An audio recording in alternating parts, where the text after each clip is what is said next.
Oh, hey, everybody. Happy Thanksgiving. This is one of my favorite days. Food, football, family. I am busting out this really cool charcuterie board today. I'm working on the food, and I actually started thinking about the food. I like food, and I tend to just eat food with not a lot of thought going into the process. Behind me, I have my pantry, and there's all kinds of different foods you prepare, foods that are ready to eat. And often I just grab them, start munching them down, or I roll through a drive-through, or I go to a restaurant. Don't give my food much thought. The thing that got me thinking was I was reading the bag of Costco mixed nuts. Do you know how many countries are represented in this little tiny thing of mixed nuts? According to the bag, 17. I was blown away by that. That people from 17 countries, almost all of which I have never been to, went and did that work of planting and picking and sending off to some kind of shipping container and getting them all the way to Costco and then all the way to my Costco and then onto my table. And I began to think about all the different parts of this and how that was really cool. But then I started thinking about the Vermont cheese. And the reason I was thinking about that specifically is because my daughter was part of the University of Vermont's cream program. And this is the coolest thing. They let a bunch of undergrad students in animal science run a dairy herd. And they take the dairy that they get from that herd and they make cheese out of it. They make butter out of it. They make ice cream.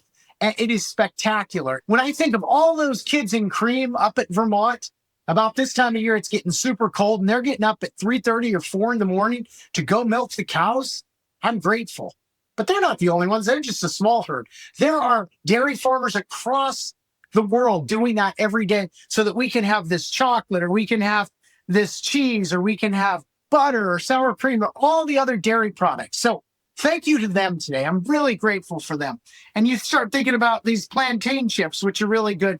Those are made in Puerto Rico. And what a great island that is. People working really hard. And then I'm thinking about these dates. And as soon as I think about dates, I think of Hadley's Fruit Farm just outside of Los Angeles. I grew up as a little desert rat out in Phoenix. We would drive across the hot desert, and it just seemed like it went on forever, and it was miserable.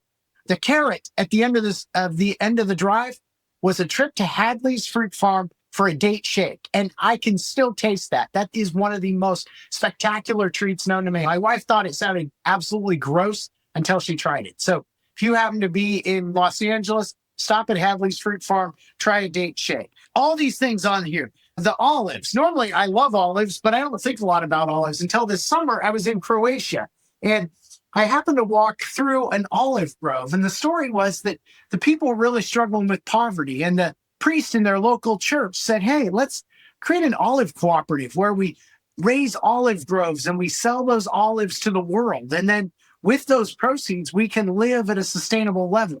They did that. It was almost 200 years ago.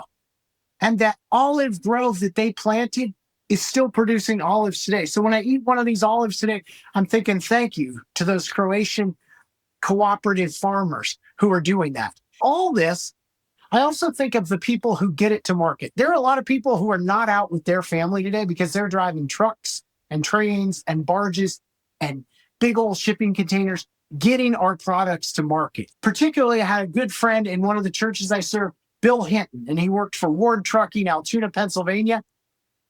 And he would drive right into New York City. And think of all the great restaurants in New York City. But without a driver like Bill, braving the traffic and the middle fingers and all the stuff that goes on with New York City traffic, there wouldn't be food in those restaurants, food on those tables. And so to all the truckers out there, I say thank you today. So today, as you prepare to enjoy your feast with your friends and family and enjoy football, as you're just starting to munch down, think about all these awesome people that are putting it out there every day, picking the cocoa beans, picking the dates, harvesting the nuts, going to the plantain tree and getting those olives, pickles, cucumbers, the wheat, the cheese, all of it. Thank you to those folks. And as you enjoy that meal, I want you to be super pumped that you are connected to all of them, that they have a place at your table. And I hope that as you eat together, you will become more connected with the people you love. One final thing, I hope your teams win, and go Bengals. Thanks for joining me today on the Super Pumped Life podcast. If you enjoyed today's show, I have 2 really quick next steps for you. First, subscribe or follow us on Apple Podcasts, Spotify, or YouTube so you don't miss future shows. And second, jump on over to superpump.com where there are all kinds of great tips and tools for you to launch your super pumped life. Keep well, and I'll see you next time.